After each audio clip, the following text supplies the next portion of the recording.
after it starts drinking. Without vacuum cleaning it was not possible, nothing. And it's here from pumps that is have catched some water, now drinking.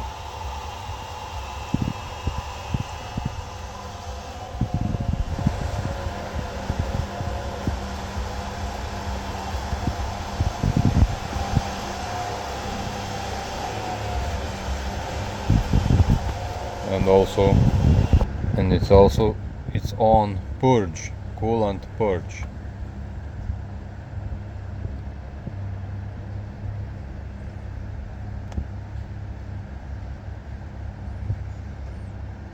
So like that.